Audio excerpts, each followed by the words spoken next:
I promised to do a video on how many worms I've got in Britain in comparison to the videos that I watch in America.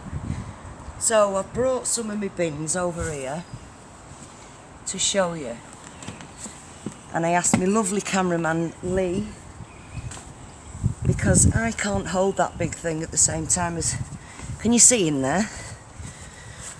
I've just fed this last night, but if you look at the difference between in the size of the worms that I've got, they seem to be an awful lot bigger. I mean, I've got juvenile baby worms as well, but they seem to be an awful lot bigger than the worms that I'm seeing in other videos. And I'm wondering if it's a problem.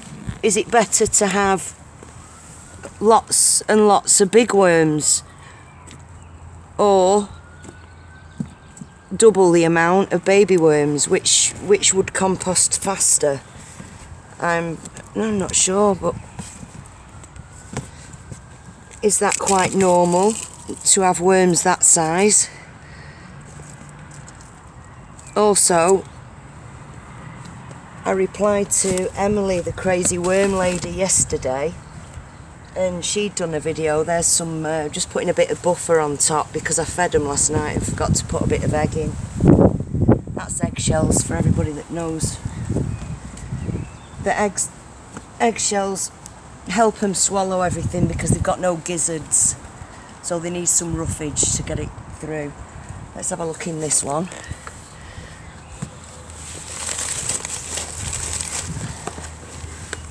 Insects. I don't have very many big scary insects, thankfully, because I'm a bit of a wuss when it comes to things like that. But this bin is not hugely populated. I put a load of babies in here and a load of cocoons. So see, my worms are big. I think that's an earthworm. That's an earthworm. Is it? No, it's a tiger worm. You can see now, can't you? Yeah. And baby ones, see? I've got tiny babies, and there's eggs in here as well. So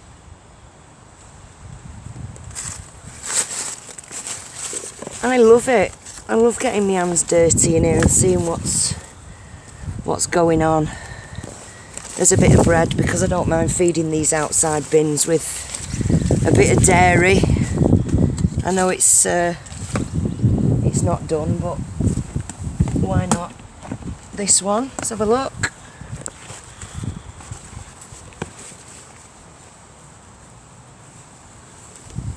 Oh, there you are. See, there's a mix in here as well. I've got a big springtail problem in this bin. As you can see, it's alive. Ugh. See, these worms are big. Fishermen, you need to get in touch with me. You can take a few free samples. I mean, this bin that I'm using here, this one, is only one little bin. That I had a few extra worms and I put them in here a few weeks ago, but it's doing alright. There is no science to it. It's not science, it's quite simple really. Just a way to get rid of your kitchen scraps and turn them into a great thing for the garden. And as you can see, I've got a few potatoes there, and I've got beetroot and carrots growing, peas, and I've got quite a lot going on. And this is actually a working worm bin underneath there. I've planted radish, some herbs, cabbage, different things, about 6 or 7 different things. and they all seem to be coming up, and the worms are doing the job underneath there as well. So what else did I have to tell you? Let me see. Yeah, I've done that. The coffee. I'll just show them the little allotment over here a bit. Oh yeah, I've got beetroot, I've got radish coming up there, mostly potatoes, but it's because there's not an awful lot that you can grow in the dark. I've got carrots coming up here as well. In another couple of months it's going to look different here. It'll be a lot different. This bin I emptied the other day, and I started it brand new from scratch, and I like this bin for the simple reason that you can just tip it. You don't have to. See, and there's quite a healthy population of worms in there too. And they're all big. That's the thing. There's babies.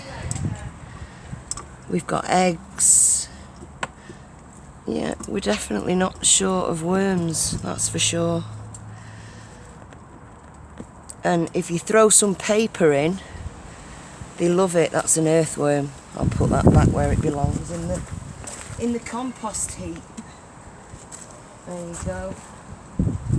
That compost heap's brilliant as well. It attracts all sorts, and it's breaking down really nicely. I've been using that for different things that I've planted, and it's been brilliant.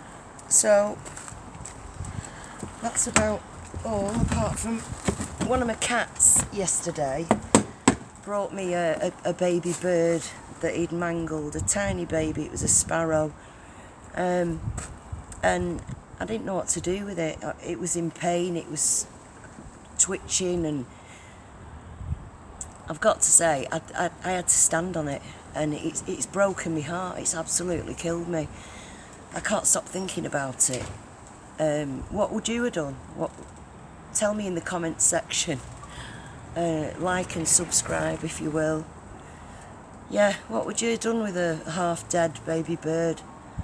Would you have stamped on it, or let me know, because it's going to happen again, I'm sure. Thanks a lot. See you later. Bye.